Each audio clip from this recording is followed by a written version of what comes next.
Started. Great. Thanks, Jan. Good day, everyone. So depending on right where you are now, maybe morning, maybe afternoon, or if you're watching this, it could be mid-evening. So welcome to the third annual National Assessment Week. Now we're on day 2 already. This year's theme is Getting Real with Assessment, and we are thrilled to bring together professionals and educators, thought leaders, and folks across the country to really explore innovative ways to make assessment impactful, meaningful, and actionable in our institutions. National Assessment Week was established to foster dialogue, share best practice, and encourage collaboration around assessment and advance the efforts of student learning and success. And Jan and I are here to share with you some of what we would like to call our basics. So without further ado, I'd like to introduce myself for those who do not know me. My name is Pam Sheffman.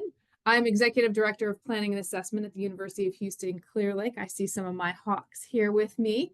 I have had the fortune of working in higher education for more than 30 years in various institutional types and roles. And I tell people I'm a recovering student affairs professional, for those of you who are in the room who may that be your path. I actually have the honor of sitting with Jan as a regional planner for National Assessment Week and have been on National Assessment Week since its founding 3 years ago. In this role, I get to work with Jan as well as other creative and amazing colleagues that we support programming and coordinate events just like today. And we want to ensure that we're building opportunities for conversation around the diverse needs and actually build expertise in the field, which is why Jan and I decided today that we would actually do this 101. So it's truly an honor to be part of not only the field of assessment and the movement and the work that we do, but also I tell people my tagline is that we and our jobs in assessment is really delivering on our promise to our students. So I'm excited to be able to share our Assessment 101 today with Dr. Cooksey. So I'm going to let her take over from here. Thank you, Pam. And my name is Yan. I am the Director of Assessment at Southern Methodist University, a private and a R1 institution located in Dallas, Texas. So like Pam said, I also serve as a regional planner for National Assessment Week.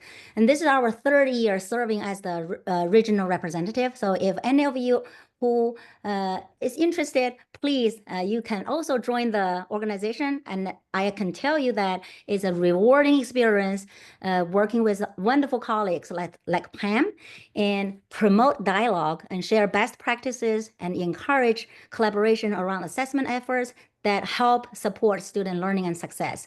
And when I started assessment, that was in 2009, so almost 16 years ago. So it's really a long journey.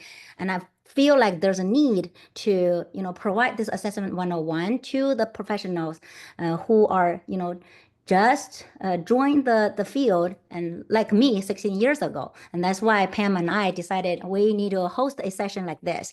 So before we get started, I'd like to share a few housekeeping rules to ensure that the session runs smoothly.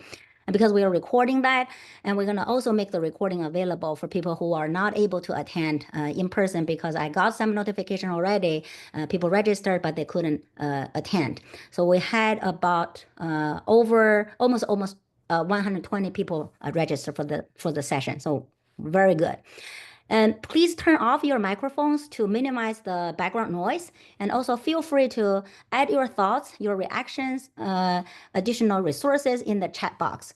And we will reserve time for Q&A at the end of the presentation. So please hold your questions until then or post them in the Q&A sessions as we come up.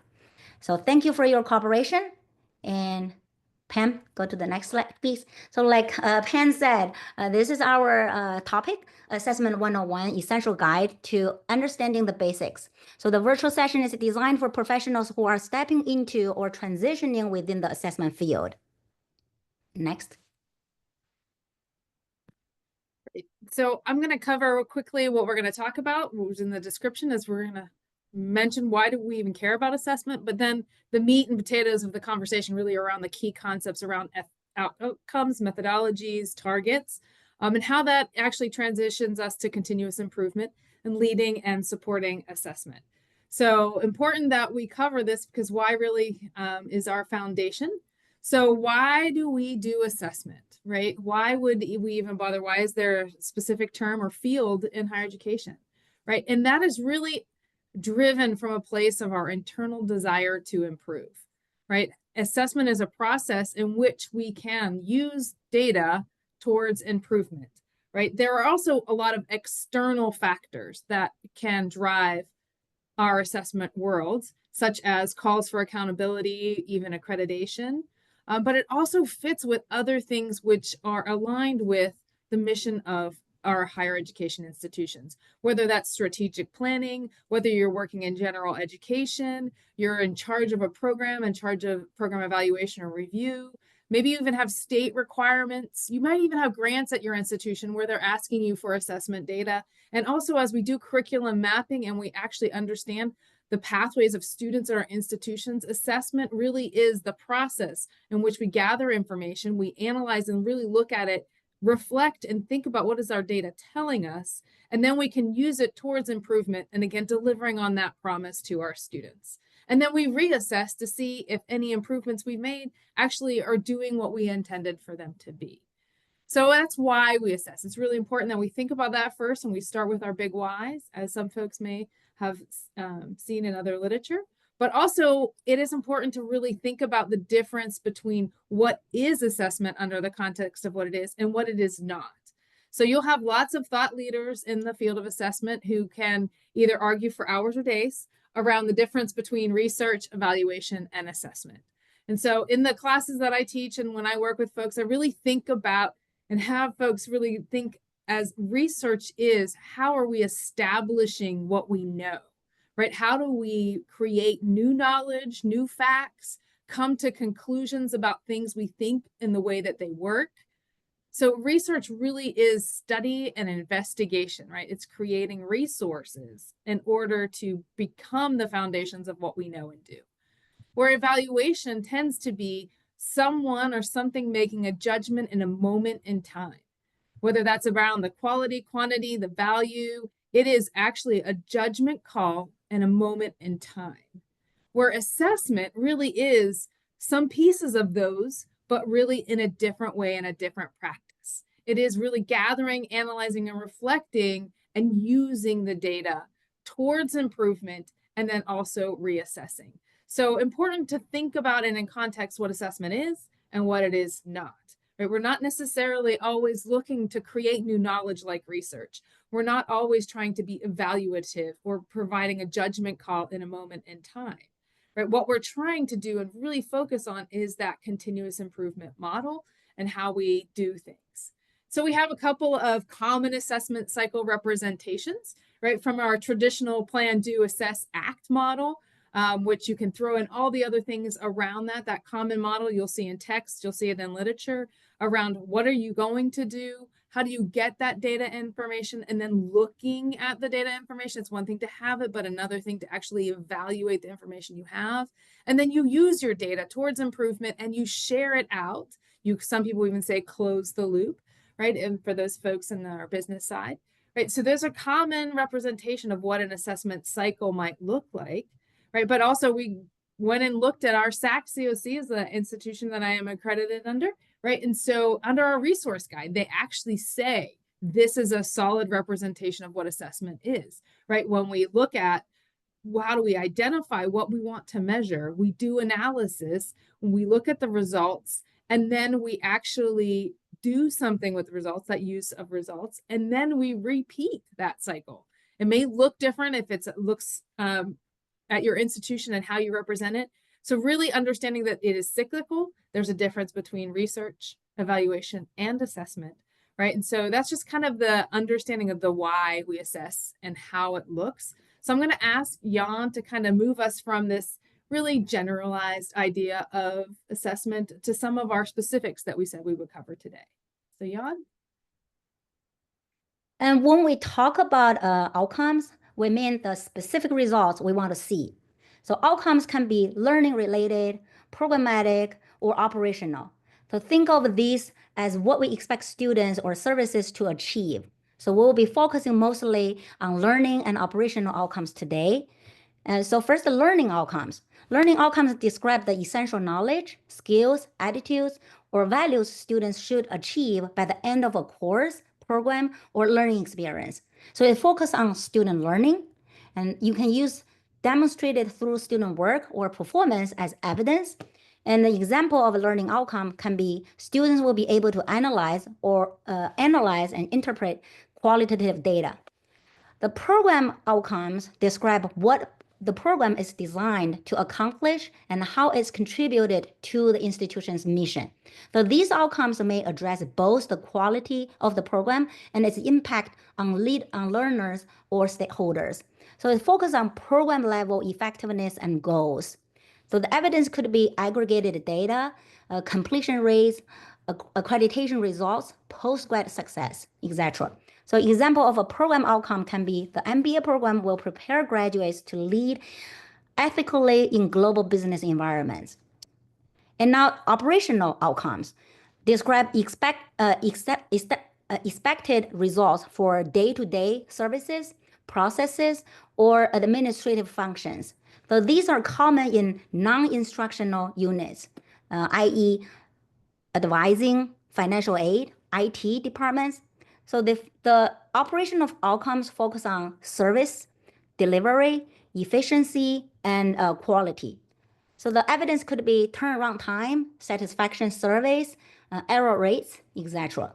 So example of operational outcomes can be help desk will resolve 90% of tech support tickets within 48 hours. So we can use that. This is not related to learning or programmatic, but it's related to operational performance. And this is our the tips for writing strong outcomes. So make sure that your outcomes are in line with your unit or institution's mission. So use action verbs from Blue Taxonomy. And the Blue Taxonomy has different versions for assessment. I think you can easily Google that because I saw different versions for Blue Taxonomy works for assessment in particular. And focus on the results and not the process. And try to avoid combining multiple outcomes in one single statement. So just include one outcome per statement. And yes, you can use AI tools to help you generate your drafts and refine it. And I use ChatGPT a lot, almost every day to, with my work. I find it's very interesting and, it's a interesting tools. But just make sure that always review your outcomes for quality if you use AI for assistance. Next one, yes. One popular framework is the SMART outcome model. So the outcome should be specific, measurable, attainable, relevant, and time-bound. So the specific means, the outcome should be clearly defined and focused. Measurable, you need to find quantifiable evidence and able to show. And attainable, meaning that your outcome should be realistic given the context, because some institution may have limited resources or change the personnel. There's just, every institution has different context. So you need to be realistic for your own institution background and context. Relevant means align with your broader goals or priorities. Timely means, you need to have a time frame, time bound for your outcome. So those tips can help you ensure a clarity and accessibility so that your outcome is pretty, easy to measure. Next one. And here is the practical format for SMART outcome. I put it right here. So who will be able to do what to a certain degree or standard, under what conditions, and by when? So that's your format when you write your own outcomes, either the learning outcome or operational outcome or programmatic outcomes. So there's an example I posted on the slides. So by the end of the semester, students in COM 2300 will be able to deliver a 5 minutes persuasive speech with appropriate structure, eye contact, and supporting evidence, scoring at least a 3 on a 5-point oral communication rubric. So I put the parentheses, indicating how this example reflects the format. So you can use that to draft your outcomes. So that's the SMART outcome, and I'll turn over to Pam to talk about another format. Great, thanks, John. And so I really appreciate the SMART method, but sometimes you want to go to the basics. So I often teach these in parallel, right? So alternatively to SMART is just the ABCD, right? So think about going back to your basics in elementary school, right? So if you think about, again, who is doing what? So that's your audience, the A, right? And what are they doing, right? Their behaviors, actions, learning. And when we talk about the condition, like when will they do it? Like what will it be under, whenever we say the COM for the learning outcome, right? That's in that condition, students in that class, versus the operational outcomes, like the people who are attending workshops, right? The condition that occurs, but then also the degree of achievement. How will you know that they achieved the behavior you're looking for, right? So A, B, C, D is another way that you can look at writing outcomes. And so if we have, similar to Jan, an example, right? So the same, by doing what, our audience will be able to, some action, whether it's from Bloom's taxonomy or other frameworks that we use, right? Will be able to do what, right? So complete the sentence. So an example from now and outside of the classroom opportunities, like if by attending an inclusive language workshop hosted by the Center of Diversity, Equity, Inclusion, like attendees, that's who, people who come to that workshop, will be able to identify one language change that will change to be more inclusive, right? So we're giving them that degree, right? How do they know?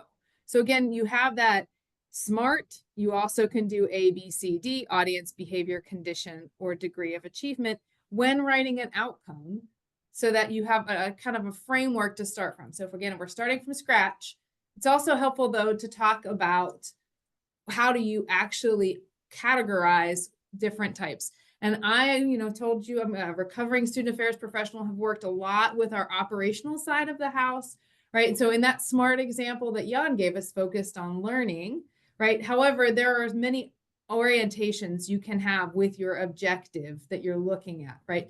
And you're measuring it based on your institution and what your role is, right? So if your role is more focused on a student experience, or you are on our side of a house, Jan mentioned R1 institutions, right? Your focus is research, or you're looking at student success, or student enrollment management teams, right?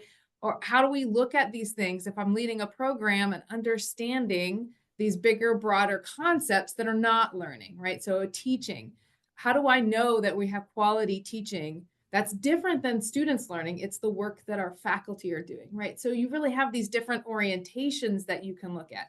So you really want to think about what is your role, connecting it to what you do at your institution, and certain orientations of your objectives may feel like that's the helpful way for you to look at the work that you do and how it might be focused or oriented, and it's going to bring these things together. So some examples that you might think of in this operational context, right? If you're working with the folks in our Career Development Center, their hope is that they're going to increase the number of students who come into the Career Center offices, right? And they're going to try to do different outreach measures, right? So they want to look for that increase in the experience within the office and how accessible they are to students, right? And then in more general context, like Unit A will improve our cost effectiveness of our support services by reducing the per student program expense, right? So this is like down to the, like, what are the details that we really need to be able to understand about the resources that we have and given at our institution. Or if we're thinking about the work that we do on the service side, right? So Unit B would reduce the average wait time for students seeking services every year by 10%, right? We're looking at timeliness. We want to be better than we were in the year before. So as you can see in the objective statements, not only provides a measurable outcome of what you do, but also how that operations will begin to define the next things we're going to talk about, which is measures and methods, right? So these is the more specific operational objectives and learning objectives you write will lead you to how you're going to actually understand and measure that piece. Because again, writing the objective is one step, doing the work and getting the data is next. So I'm going to turn it over to Jan to kind of start talking a little bit more about those measures and methods. So Jan? Sure. Type of assessment measures.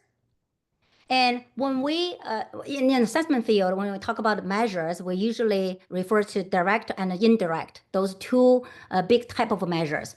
The direct measures are tangible, observable, visible, and provide compelling evidence of exactly what students have learned.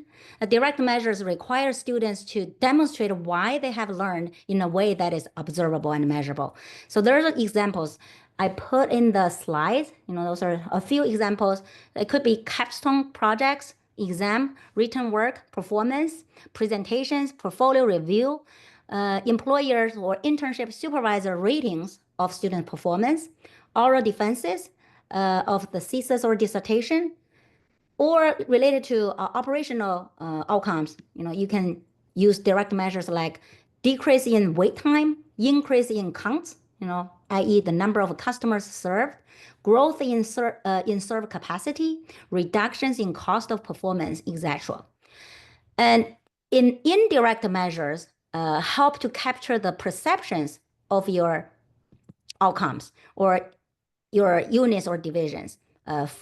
So those examples can be student self-assessments of learning gains, employer surveys, job placement data, course enrollment data, or alumni surveys, focus group discussions, or number of students who publish manuscripts or give conference presentations. Those can be a very good indirect measures, depending on what you measure. But remember, both type of measures have value. So using both will give you a more complete pictures. And in our institution, for the academic programs, we require each program, each program outcome related to learning must have at least one direct measures. And they can have multiple measures, but at least one direct measures. For operational outcomes, they can choose either direct or indirect. But learnings, remember, we must have a direct measure so you can see student learning. Next one, please. And these are the type of assessment data, and you also probably hear a lot too, quantitative or qualitative data. So quantitative data use numbers, so it's great for benchmarking. And the qualitative data, on the other hand, uses words, stories, and context. So again, I'm a mixed method trained, okay, through my doctoral program. So I don't really support one way or the other. So I like the mixed method.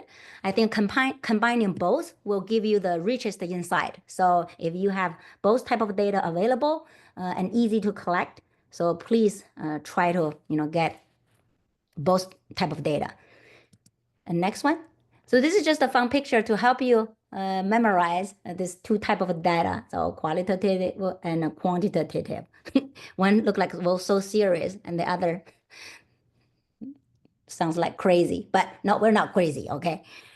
And common assessment tools. So there's a wide range of tools to choose from. And as you can see, I only list a few for your reference. So there are quizzes, reflections, surveys, case studies, and even creative methods like photography or 1-minute papers. So you can choose a lot of assessment tools to measure your outcomes. The key is to pick the tool that fits your outcome and your context. Okay. And next one, please. And this one, I want to point it out, a formative and summative assessment, because this is also, we often heard from from faculty, especially, related to learning. So just want to point out, and the formative assessment happens during the learning process. So it helps guide the improvement. And on the other hand, summative assessment happens at the end. So it helps evaluate your achievement. So again, both are very useful. So because they serve different purposes, and you can choose which one that works the best.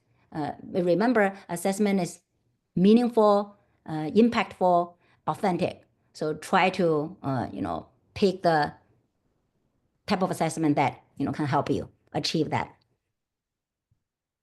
And I will turn over to Pam to talk about the targets. Thank you, Jan. And so Jan's been kind of giving you a lot of the real quick, dirty, like, how do you know the language of assessment, right? But really, once you know what the measure and outcome is that you're looking for, the methods and the tools, the focus of assessment really is, how did you define success? And how do you know that you made your target? Right. So that is also a really critical part of understanding the assessment, because how do you analyze if you don't have a target towards what you're looking for? So really, targets are really the level in which you're trying to get to your outcome. And you'll know whether you met, and in our campus we say met, partially met, or did not meet your objective, right? So how do you know that without having that target? So a strong outcome statement, an objective statement, includes a target that communicates the clear criteria for success. And that's language we use on our campus all the time, right? So in that learning, right, so 80% of students will score accomplished on a section of an exam, a review, right? So I got a target, I need 80% or more of my students, right? Or over 60% of students who complete the skills workshop will report an improvement in their ability to manage their study time 6 months later, right? So I know that of the people who come to my workshop, I have to ensure that 60% of them are able to identify a skill and then use it within that 6-month time frame, right? So that those targets are meaningful and specific, right? So make sure that you know what they are, but that you also look at revisiting and updating those targets as you continue to progress, right? And as we talk about benchmark performance, and she talked about to make sure you have your qualitative and your quantitative, those quantitative numbers, right? Consider looking at peers or other national sources as you create these targets, right? So as learning is important, and we have to ensure that students get what they came for in our classrooms, but we have to make sure that it's across our institution, right? So make sure that we're updating them as necessary.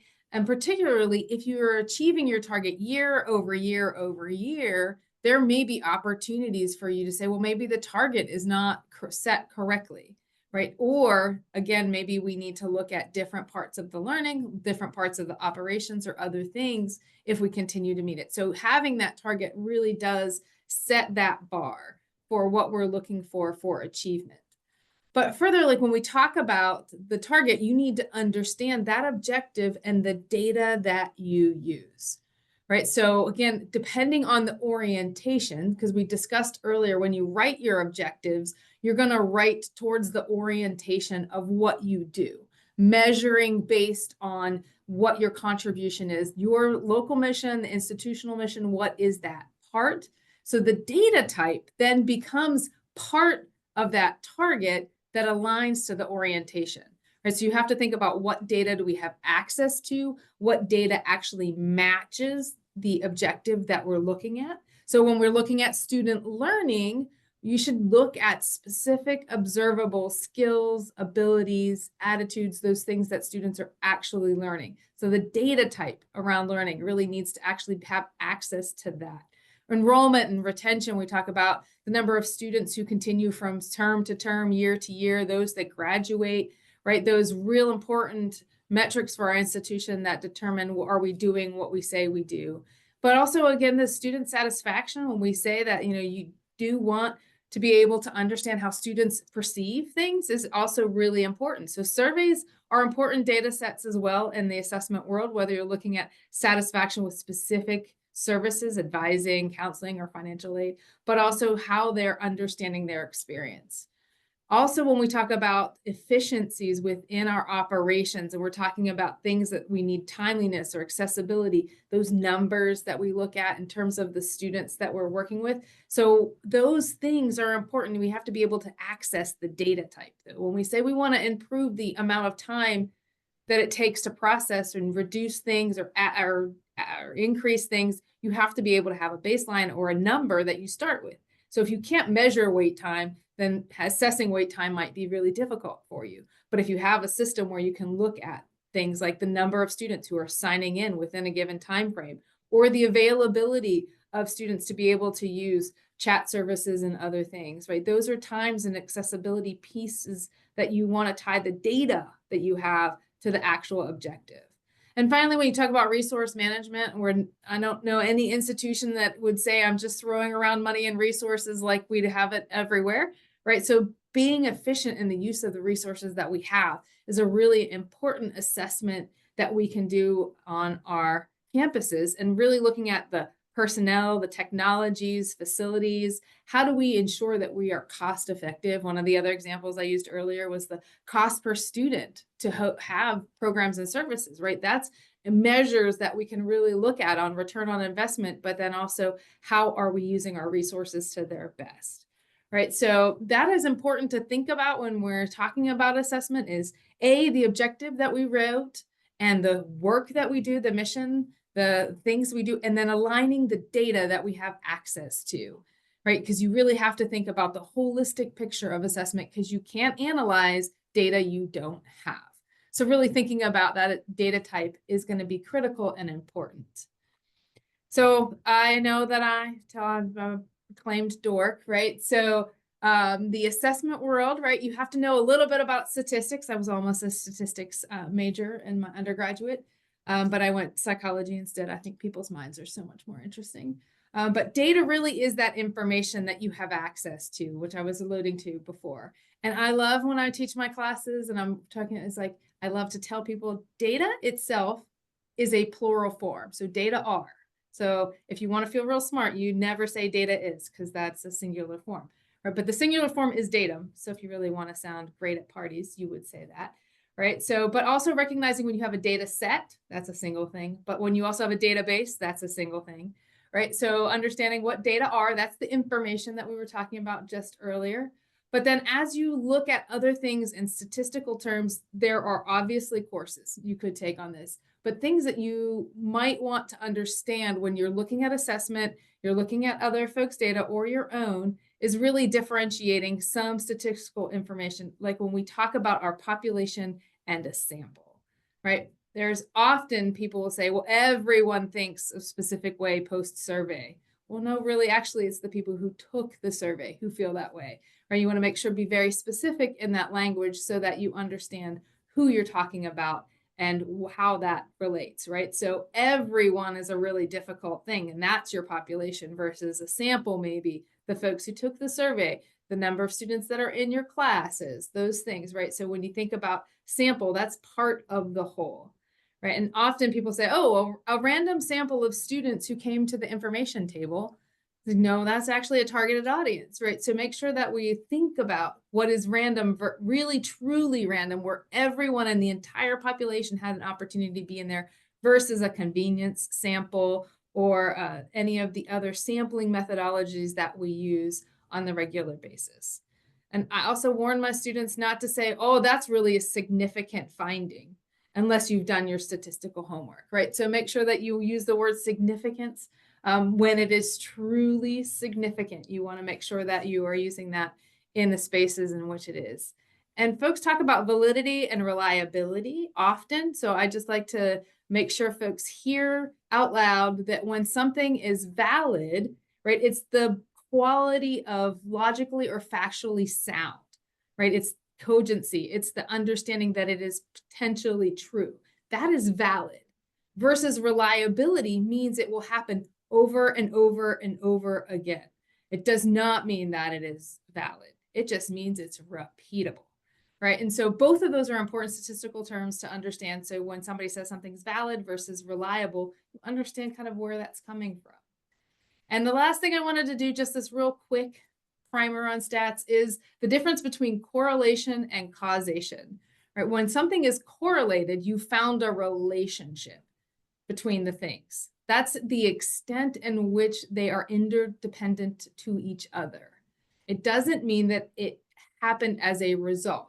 That's causation. When you do A and B happens, causation, versus when A is there, B is rotating around it. That's correlated, right? You have cause and effect is causation. So you do something that causes something. So causality is sometimes much more difficult to work with. And in assessment, we tend to talk a lot about the correlations between the things that we do and the data that we find.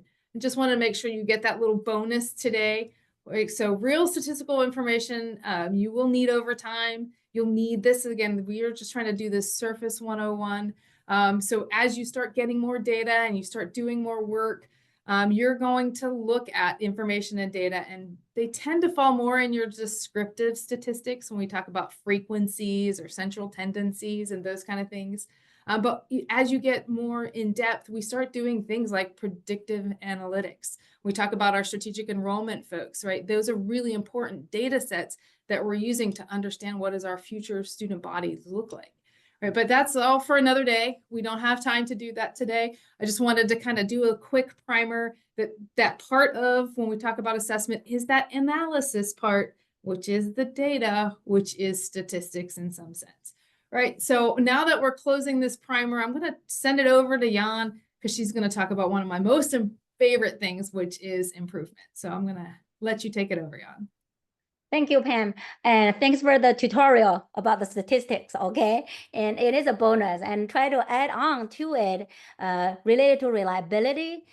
In the general education assessment, I heard a lot of the institutions are using, it's called inter-reader reliability. So to help analyze their data. So my institution is one of them too.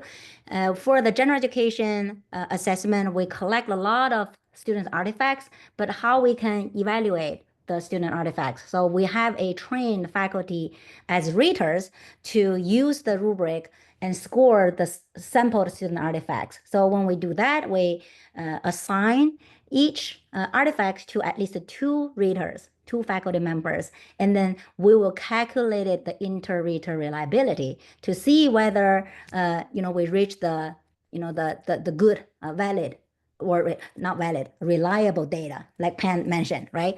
Because you can do the research too. There are a lot of literature talk about that. So you need to reach 0.7 usually, right? That consider a good inter-reader reliability, and then you will be more confident when you share the result to your faculty.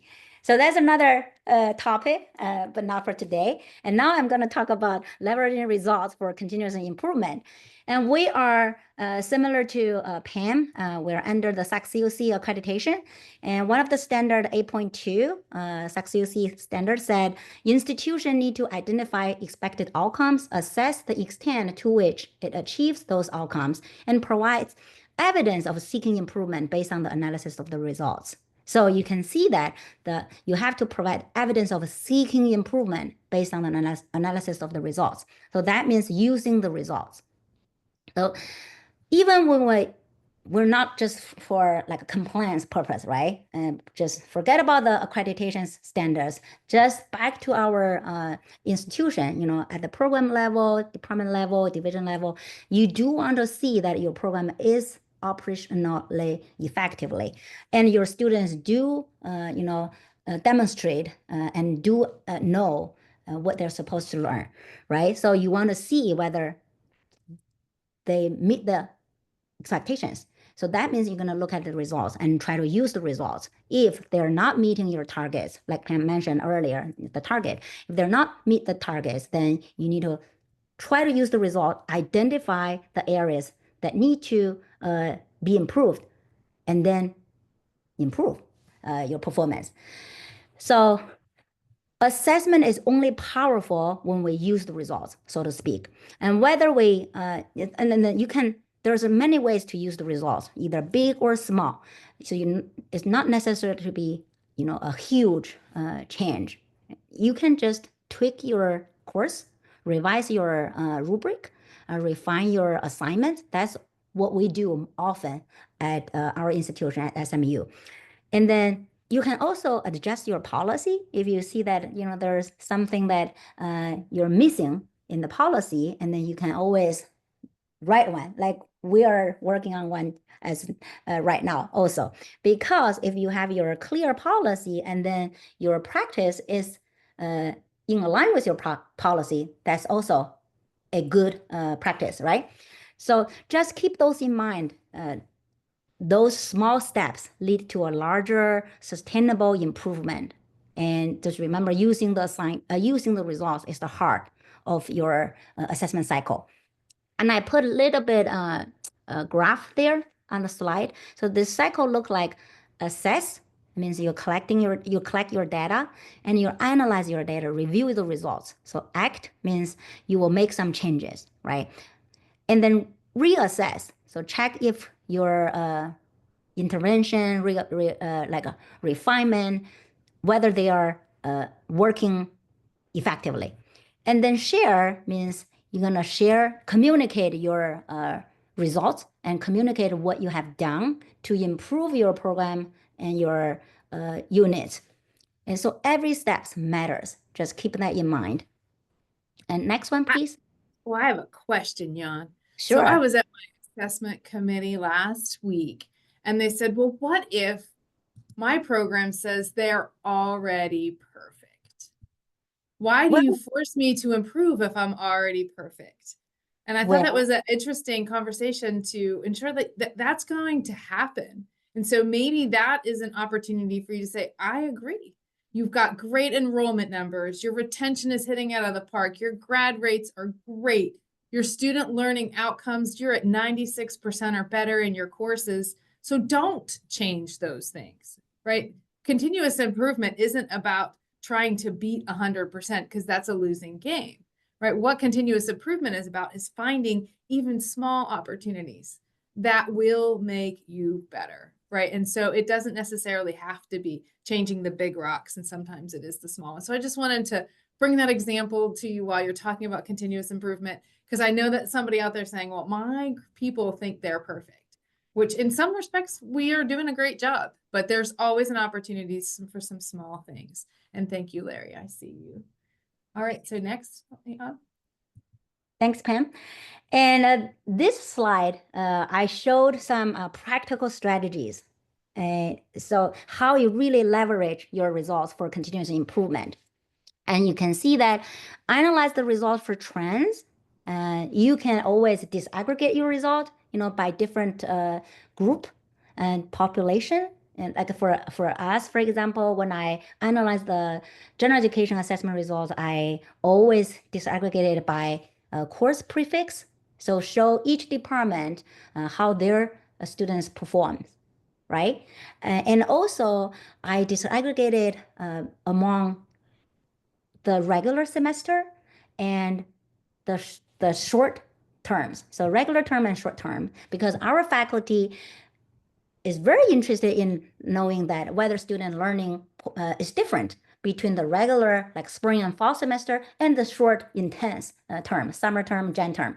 So again, based on your interest at your institution, you can disaggregate the data and then further analyze and get the results, more meaningful to you. Of course, you're gonna try to involve your team, engage your stakeholders, right? And try to communicate with your top leaders and your faculty, your deans, and even your students. Yeah, try to engage and hear different voices. And try to also take manageable actions, like Pam said, right? You don't have to revamp your curriculum in 1 year. So you can really just take some manageable actions and then go from there.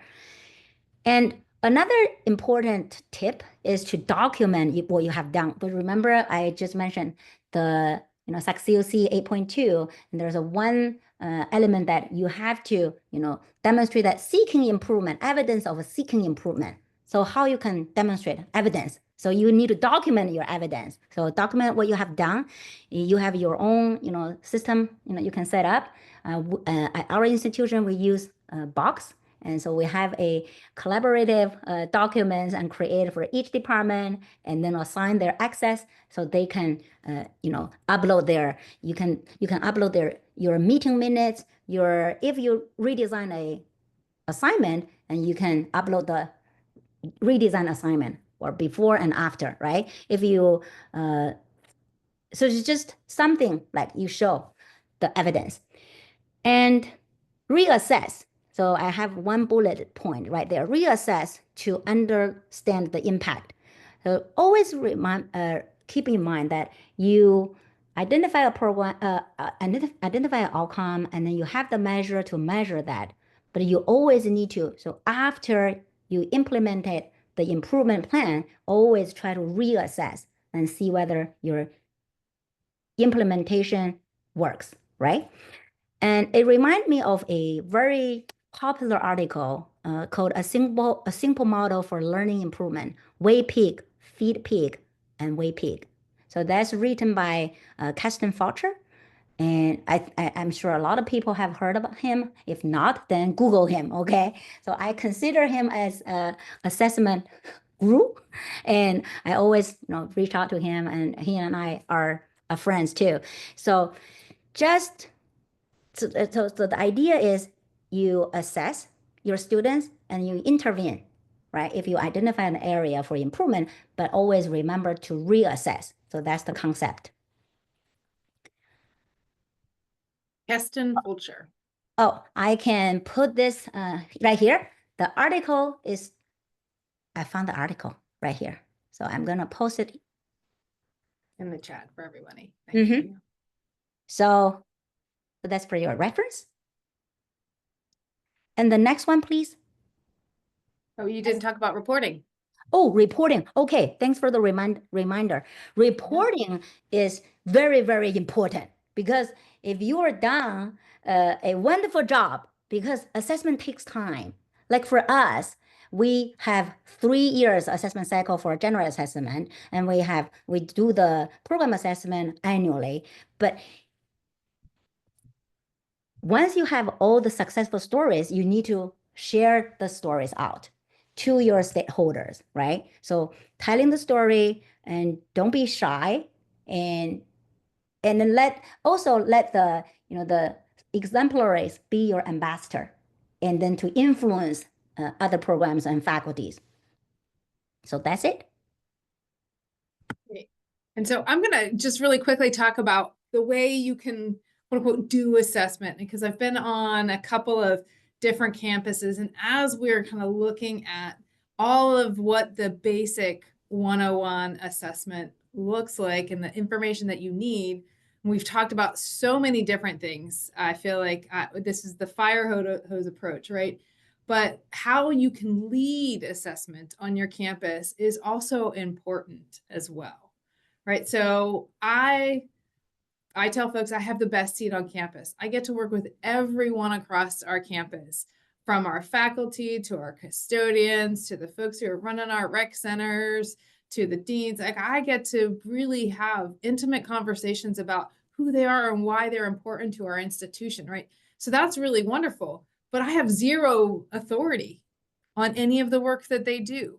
However, I have the assessment responsibility to do the things which Jan just covered, right? That making sure that we're collecting the data, we're analyzing it, we're telling our story, going through the whole loop, right?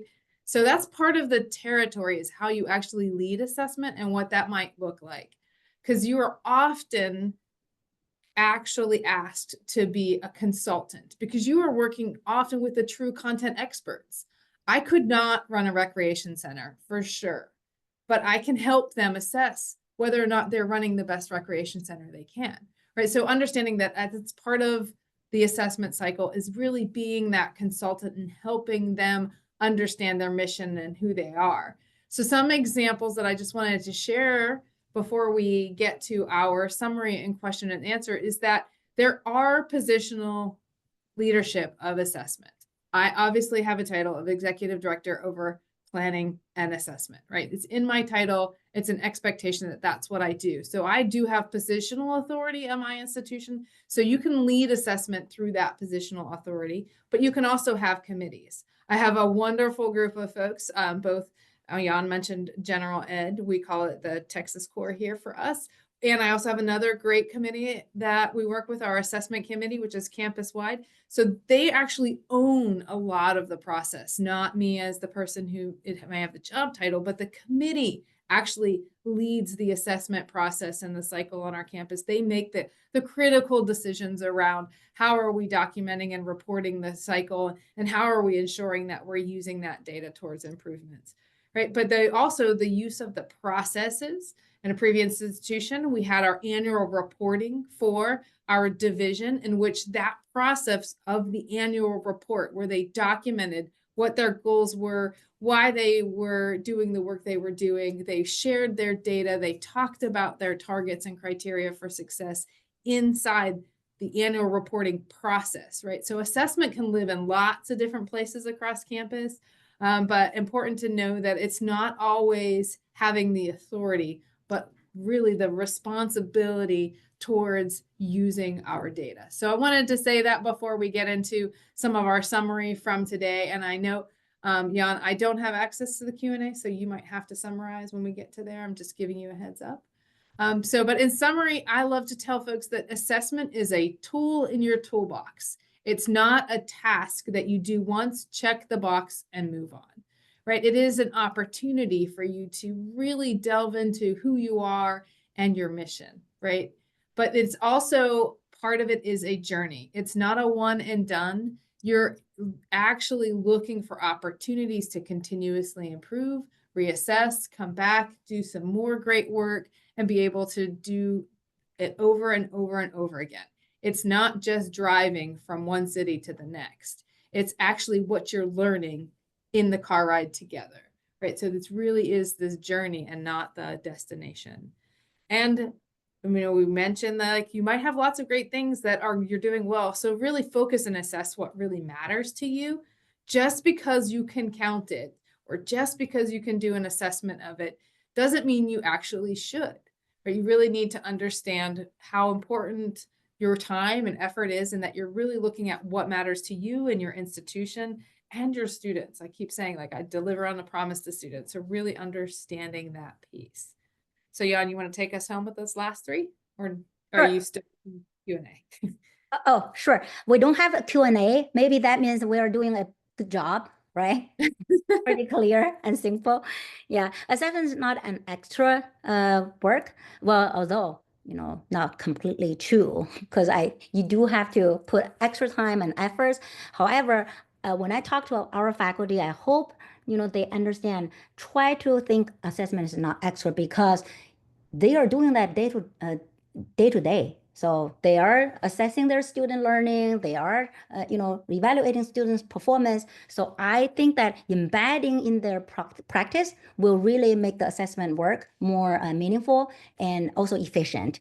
And assessment is not a one size fits all, and that's probably you already know, because I always heard that our SACCUC president said, hey, we have about 781 institutions accredited under our accreditation, and you can see 781 compliance reports. So just, find the best way to best method that fit your institution.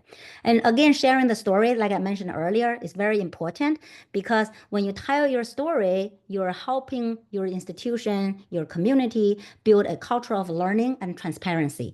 And that's how we grow together. And so those are the summary of today's session. And like I said, I don't receive any Q&A so far. And we have about 55, over 50 people stayed with us, and which is really, I think that's a success too. So hopefully this session is helpful. If you step in this role in the assessment, and just think about, this is a large learning community. So try to reach out if you have questions. Pam and I are always available, and you have our contact there. So just don't be afraid. And now the technology advancement help us, to really connect each other very easily. So, and Pam? Yeah, and just a couple things I did put in the chat. There is a survey from the National Assessment Week that we would love for you to provide any feedback or thoughts. And we did mention at the beginning that this recording will be on the nationalassessmentweek.org website. So make sure that you go back for that. It may take a couple of whiles. We have to process and then get them all out.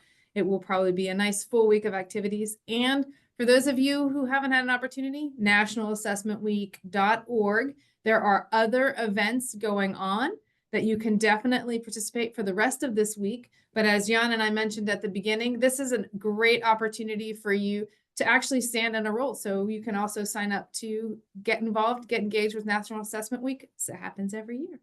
So at that, we'll just check one more time, make sure there's no more questions. And then Jan, you can stop our recording. Sure. Stop recording.